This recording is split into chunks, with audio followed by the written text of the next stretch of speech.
미국엔 나스닥, 우리나라엔 코스닥이 있다면 뉴스쇼에는 뉴스닥이 있습니다. 뉴스쇼 증권시장 뉴스닥, 오늘도 두 분의 패널 모셨어요. 더불어민주당 박용진 의원 어서 오십시오. 안녕하세요, 박용진입니다. 예, 무소속 이상일 전 의원 어서 오십시오. 네, 반갑습니다. 이상일입니다.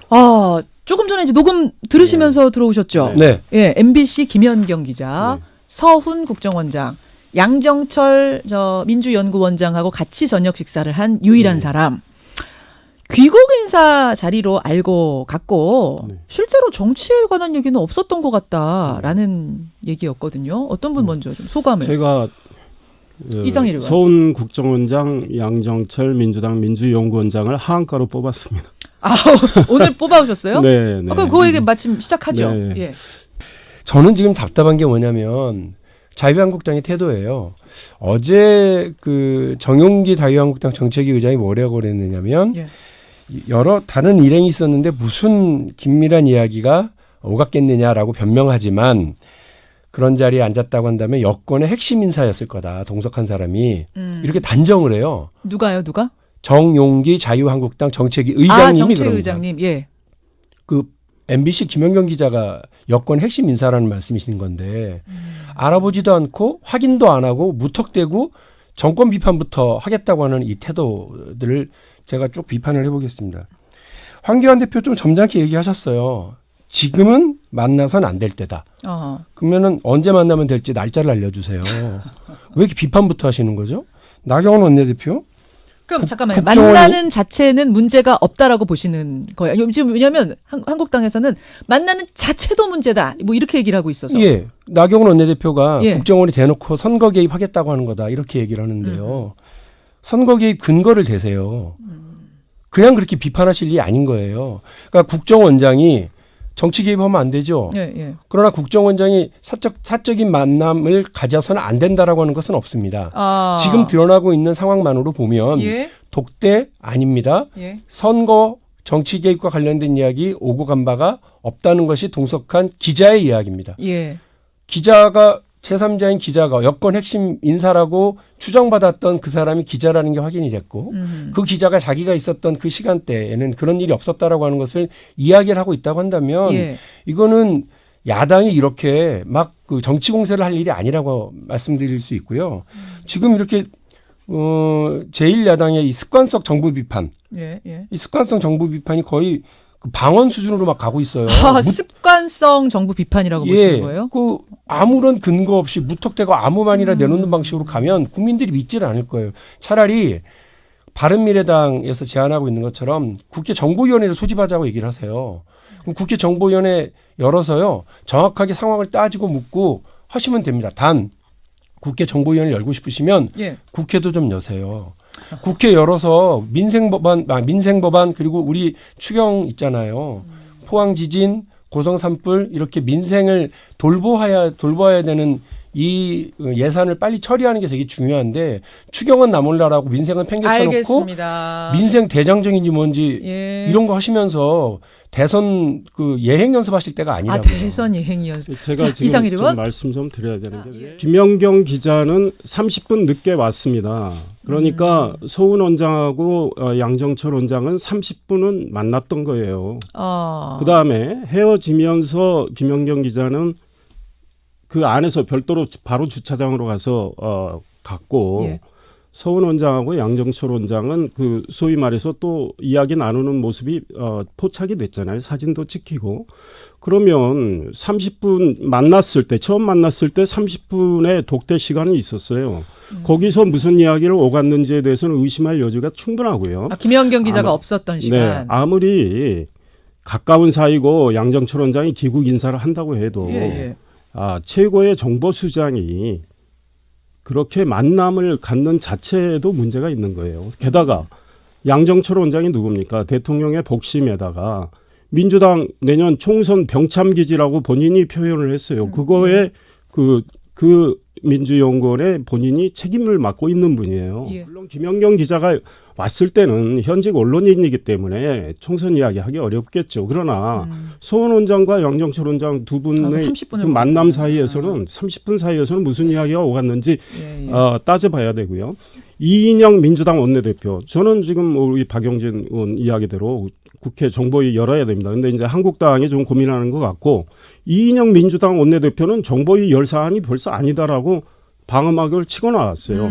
그다음에 민주당의 이원욱 원내수석 부대표 양정철 원장이 그런 만남을 가진 것 자체가 잘못됐다는 지적을 하고 있습니다. 그러니까 양정철 원장이 아무리 가깝지만 않아서 자기가 총선 책임을 맡고 있는 사람인데 여당에서 예. 그 소원 원장한테 연락을 해서 만나자는 취지의 이야기를 했을 거고 만난 것 자체도 문제가 있고요. 소원 원장도 그분을 만난 것도 문제가 있어요. 그래서 오해 사기가 충분하죠. 그러니까 오해 살 만남 자체를 하지 말았어야 된다는 지금 그 말씀이신 저는요? 것 같아요. 박 의원님. 이 사안 처음 나왔을 때는 4시간 독대라고 그렇게 펄펄 뛰더니 30분 독대로 펄펄 뛰겠다는 걸로 바뀌고 있다고 한다면 도대체 뭐가 정확한 문제인지를 먼저 파악하고 비판했어야 된다는 거예요. 그리고 만남이 문제가 있다라기보다는 제가 볼 때는 저는 뭐 양정철 원장을 비판할 수 있습니다. 예. 뭐냐면 민주정책연구원은 선거 진두지휘하라고 있는 기구가 아니에요.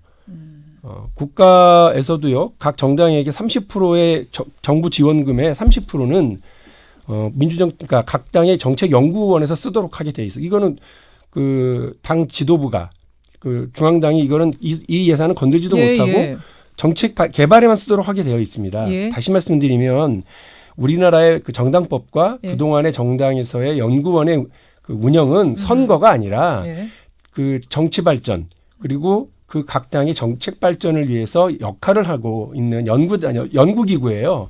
그러니까 이거를 과도하게 선거기구화 이렇게 표현하는 것 자체가 저는 적절치 않다는 생각입니다. 예를 들어서 이전에 뭐 연구원장이었던 민병도 연구원장, 뭐 혹은 뭐 김민석 연구원장하고 이렇게 만났다고 그런다면 크게 별 문제가 아니었을 텐데 본인이 연구원장을 부임하면서 너무 과하게 이 부분에 대한 역할론을 얘기하면서 국정원장과의 사적인 만남을 하게 되니까 비판이 나올 수 있다고 저는 봐요.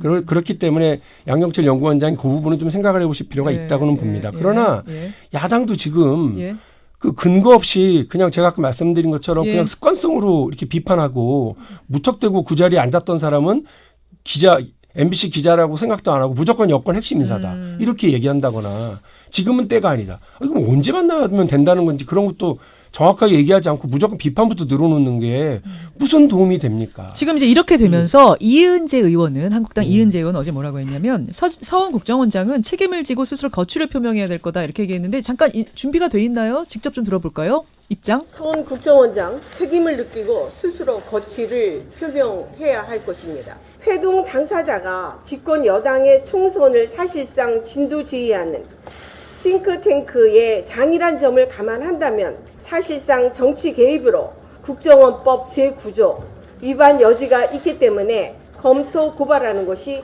필요하다 보여집니다. 이 부분에 대해서는 우리 당과 국민들은 좌시하지 않을 것입니다. 고발 얘기까지 지금 나왔어요. 고발하기로 했고요. 지금 민주당이 만약에 한국당 입장이라면 아마 똑같은 입장, 보다 더 강한 입장 냈을 거예요. 지금 내년 총선 1년도 남지 않은 이 시기에 국가정보원장이 민주당, 여당의 총선 기획하는 책임자를 만났다는 건 굉장히 문제가 있죠. 그다음에 우리 박용진 의원 말씀과 관련해서 애청자들의 이해를 좀 더 돕기 위해서 말씀드리는데 민주연구원은 원래 그런 싱크탱크 역할을 하게 돼 있는데 이번에 양정철 원장이 와서는 성격이 달라진 건 분명해요. 왜? 이해찬 민주당 대표가 양정철 원장 영입했어요. 그 자리로. 그 총선 기획하라고 영입한 거예요. 그다음에 모든 언론이 그렇게 썼고 양정철 원장 입으로 총선 병창기지라고 했을 때 그럼 만약에 그 민주연구원의 성격이 그렇게 바뀐 게 문제가 있다고 판단한다면 민주당 지도부가 제동을 걸어야죠. 성격은 그게 아니다라고 하든지 아무 이야기 없이 왔습니다. 그리고 양정철 원장은 이미 총선 대비하기 위해서 본인이 여러 활동을 하고 있고 알겠습니다. 심지어 의원님. 유시민, 조국 이런 분들한테 내년 총선 출마하라고까지 공개적으로 했죠. 그런 상황에서의 만남이기 때문에 적절치 않다라는. 자, 일단 여기까지 좀 듣고 넘어가지 않으면 우리가 끝이 날 것 같아요. 뉴스닥이. 이런 논란들이 지금 오가고 여야의 입장은 여러분 이렇습니다. 이 상황에서 박용진 의원 하한가는 뭡니까? 황교안 대표인데요. 황교안 대표 단골 손님이네요. 왜요 또 이번에? 저는 뭐 그 대선 나가겠다고 마음 먹으신 분이 이렇게 예행 연습하고 전국을 다니시는 건 나쁘지 않다고 생각합니다. 그리고 뭐 제1야당 대표니까 정부를 비판할 수도 있다고 생각합니다. 그러나 그 한때 총리를 하셨던 분이 그리고 국정의 최고 책임자로 대통령 권한대행을 하셨던 분이 그 5월 27일 날 이른바 민생 대장정이라고 하는 행사의 마무리로 버스에서 내리는 거 하고 그건 26일 날 그렇게 또 하고 27일 날 따로 또 기자회견을 또 했어요. 대선 후보처럼. 그런데 그 내용을 보고 제가 기겁을 했는데 어떤 부분이요? 이쪽 이런 부분이 있어요. 네. 어디 있냐? 여기 제가 다 뽑아왔거든요. 겨우 되게 뽑아오셨네요. 여기 보면요. 예. 문재인 대통령은 우리 경제가 성공적이라고 한다. 그리고 위기를 지적하는 전문가들의 의견을 한사코 외면하고 있다. 지금 경제가 성공적이면 왜 그렇게 추경을 서두르냐. 내년 예산은 또 왜 500조 이상으로 늘리겠다는 거냐. 이해할 수가 없다. 그 좌파 폭정으로 경제 민생 무너뜨리고 국민 호주머니를 털어서 상황 모면하겠다는 거냐. 이렇게 얘기를 했는데요. 예. 아니 너무 단순한 얘기예요. 그러면 본인이 총리로 있었던 2015년, 2016년 아니 그때 추경 안 했어요? 그때 무려 11조 5천억 이렇게 2번을 했어요. 그때도 그 뭐 경제 폭망했었다는 얘기예요? 아니 그리고 또 하나 대한민국 정부 수립 이후에 정부 예산이 그 전년도에 비해서 증가하지 않고 총지출이 증가하지 않았던 해가 있었나요? 계속해서 정부의 살림 규모는 늘어왔거든요.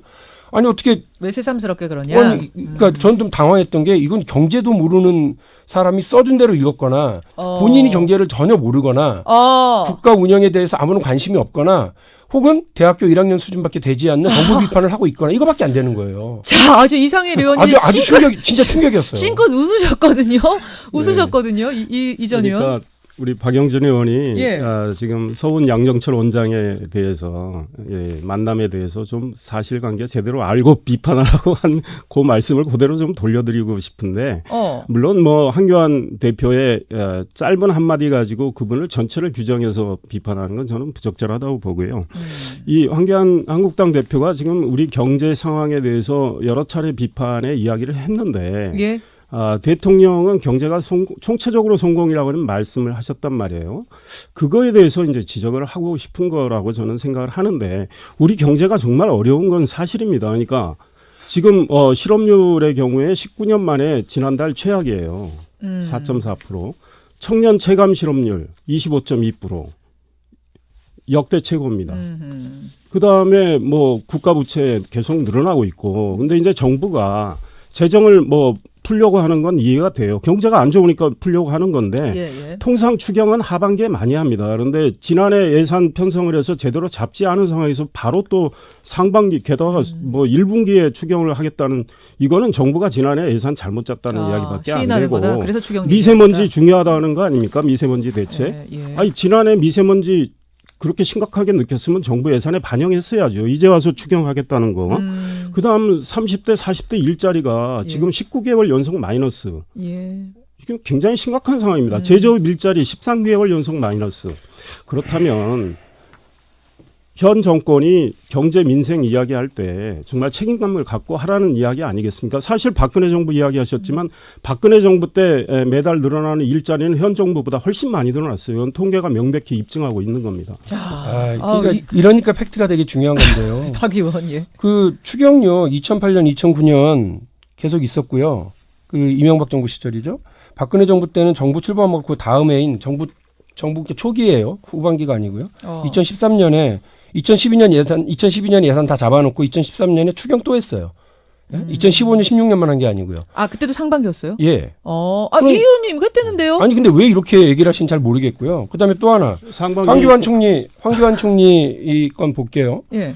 그 2015년, 2016년 그 당시 황교안 총리일 때죠. 박근혜 대통령 때 고용률 60.5, 60.6이에요. 2017년, 2018년 60.8, 60.7입니다. 비슷하거나 오히려 고용 상태가 더 나아요.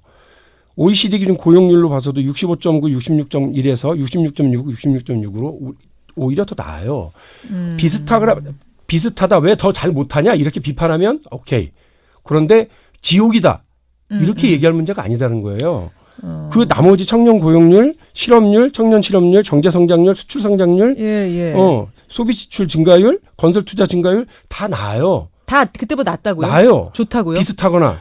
근데 지금 말씀하시는 팩트는 어디서 들으셨는지 모르겠지만 그것도 맞을 수 있습니다. 경제와 관련된 팩트는 되게 여러 가지고요.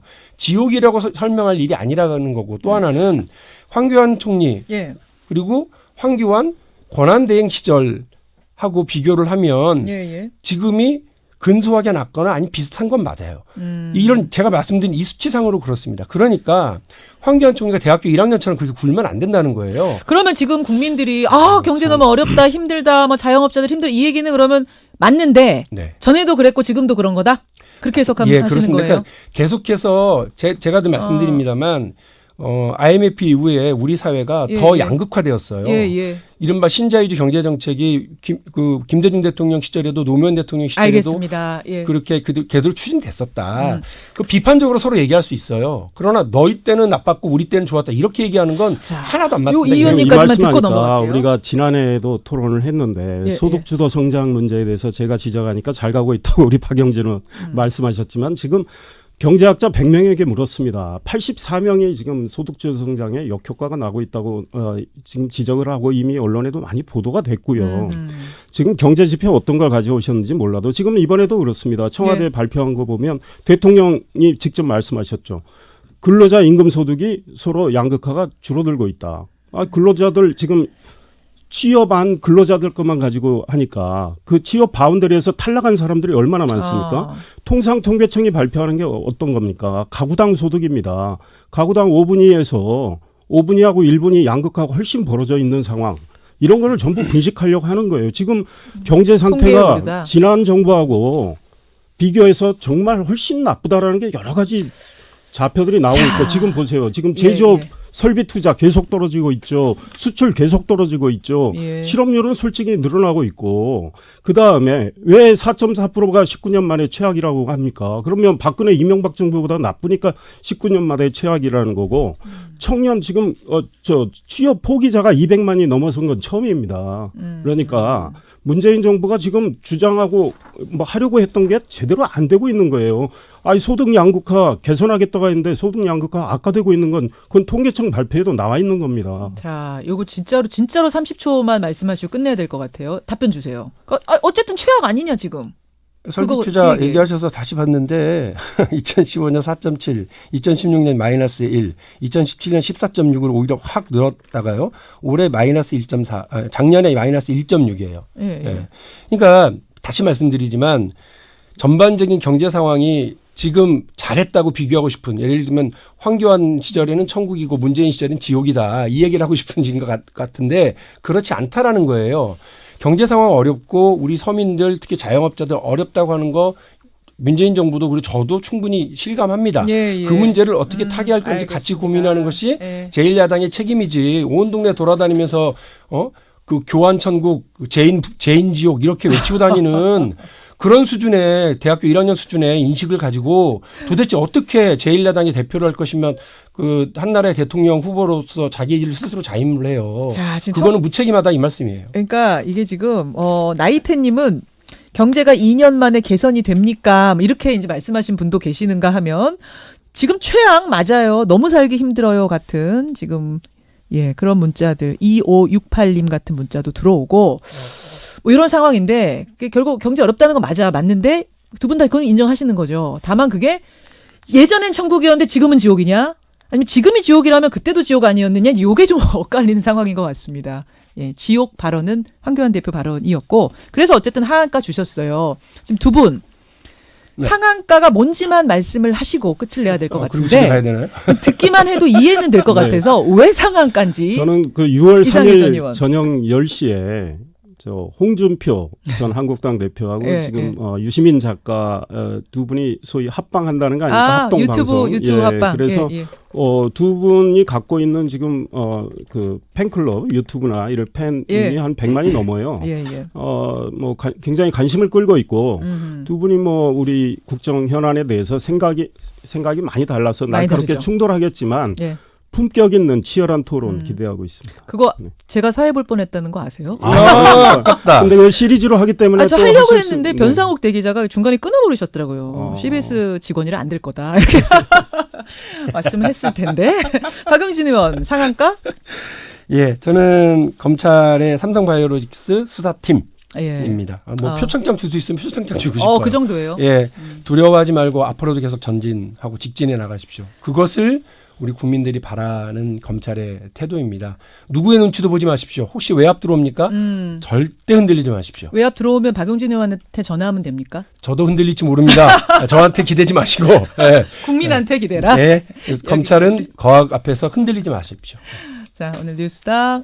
두 분 오랜만에 치열하게 토론하셨어요. 고맙습니다. 감사합니다. 더불어민주당 박용진 의원, 무소속 이상일 전 의원이었습니다. 김현정의 뉴스쇼는 청취자 여러분의 참여로 이루어집니다. 트위터, 페이스북, 레인보우 게시판, 그리고 단문 50원, 장문 100원의 유료 문자 샵 1212, 우물정 1212 통해 참여하실 수 있습니다. 김현정의 뉴스쇼, 여러분과 함께 만듭니다.